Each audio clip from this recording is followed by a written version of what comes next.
네, 이제 박스를 그려보겠습니다.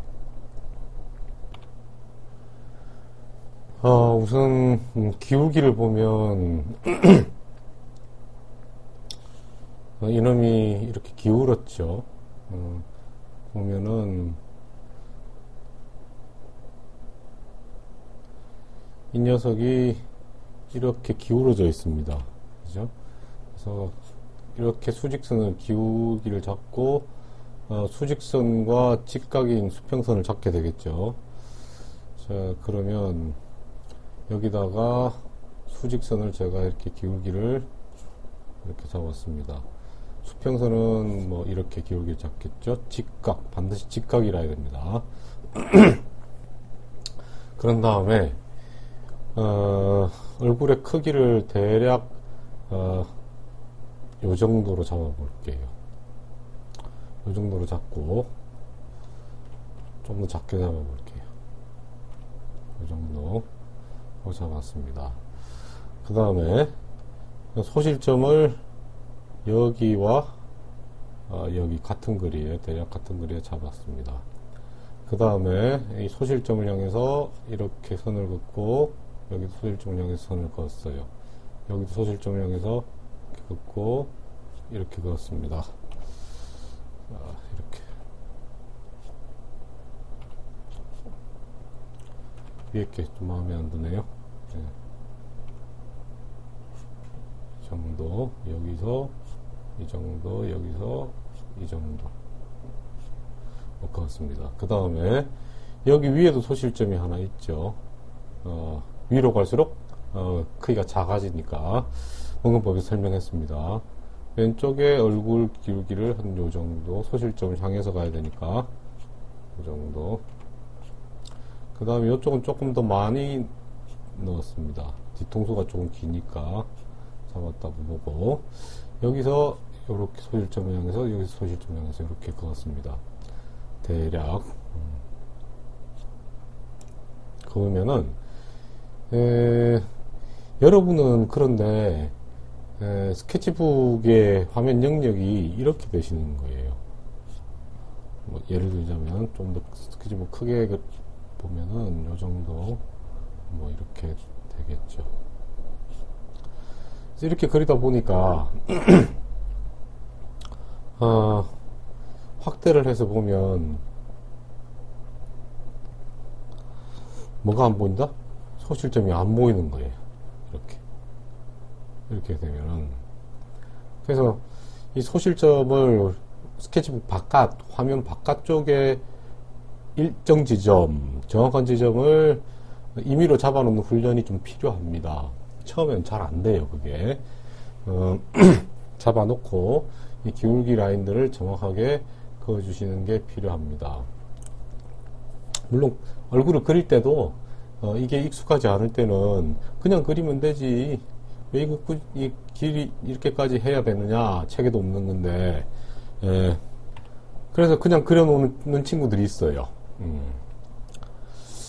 그렇게 그려놓으면 대체로 기울기들이 틀립니다. 얼굴이 안 돌아가고 이쪽으로 안 본다는 얘기죠. 정면을 보고 있다든지, 또는 이쪽 눈은 여기를, 앞쪽을 보고 이쪽 눈은 둘 다 이 방향에 맞게 그려야 되는데, 얘가 얼굴이 이쪽으로 안 돌아가고, 그림은 보면은 저쪽을 보게 기울기는 잡았는데 눈은 앞쪽을 보고 있는다든지, 그런 그림들이, 틀린 그림들이 나오게 되는 겁니다. 여러분이 형태가 얼마나 중요하냐면은, 채색을 아무리 잘하고 멋지게 터치를 집어넣고 테크닉을 부리고 그랬는데도 뭔가 어색하고 초딩 그림 내지는 중딩 그림이 나오는 거예요. 형태가 정확하면 일단 그림이 수준급으로 올라갑니다. 그거는 나중에 창작 과정 들어가서 봐야 합니다. 들어간 친구들은 제 말이 무슨 얘기인지 이해를 해요. 자, 채색은 그렇게 어렵지 않습니다. 저하고 형태를 정확하게 하시고, 그 다음에 면을 보는 눈이 생겨서 면에 맞게 명암을 그려낼 줄 알면은 채색은 아주 빨리 쉽게 되는 방법들이 얼마든지 있습니다. 그래서 이 원근법을 정확하게 적용하는 것을 제가 강조하는 겁니다. 자, 그런데 여기서, 요 박스의 위치가 수평선에서 얼마만큼 떨어지느냐에 따라서 상대적으로, 요 크기에 비해서 상대적으로 수평선과 거리가 얼마만큼 떨어지느냐에 따라서 뭐가 달라지냐면은 올려다보는 각도가 결정이 돼요. 자, 요거를 다시 이 상태에서 조금 내려가지고 제가 한번 그려볼게요. 자, 이번에는 파란색으로 그려보면은 요거를 제가 이렇게 낮췄습니다. 높이 그리는 게 더 확실하게 보이겠네요. 높게 그리면 요 위에다 그려놓으면은 줌아웃해서 그려볼게요.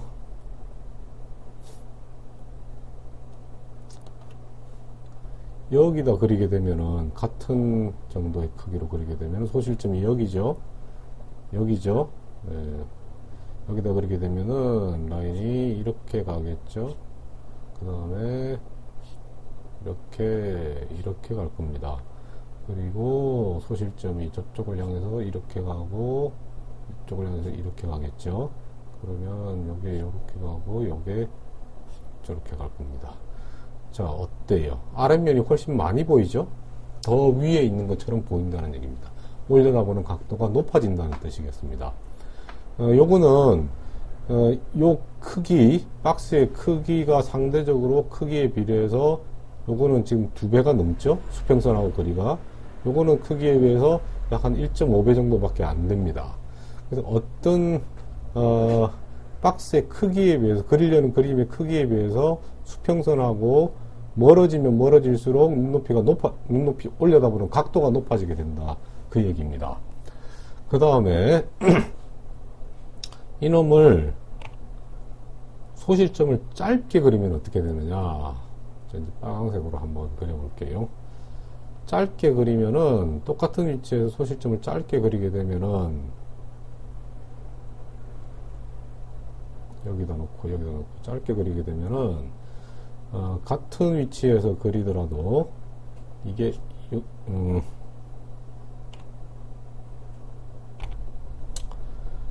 같은 위치에서 같은 크기를 그리더라도 이렇게 됩니다. 이거는 제가 스케일에서 설명을 했던 내용인데 여러분 다시 적용한다는 의미에서 이렇게 그리게 되면은 이렇게 되겠죠. 여기서 이렇게 되고 여기가 이렇게 되겠죠. 이 위치로 가니까. 자, 어떻습니까? 한번 볼까요? 이 기울기가 급격하게 변해가는 겁니다. 그러면 요 그림보다 기울기들이 이렇게 얼굴의 기울기들이 나올 거예요. 요거는 스케일이 더 크게 보이게 된다라는 얘기죠. 자, 다시 한번 그려보겠습니다. 소실점을 짧게 여기 지금 빨간 소실점 여기 있고 위쪽의 소실점을 요 정도 잡아 볼게요. 그러면 이렇게 가고 여기는 이렇게 가고 여기가 이렇게 가지겠죠. 그 다음에 위쪽 라인은 소실점이 위에 있으니까 여기서 소실점을 향해서 그으면 이렇게 됩니다.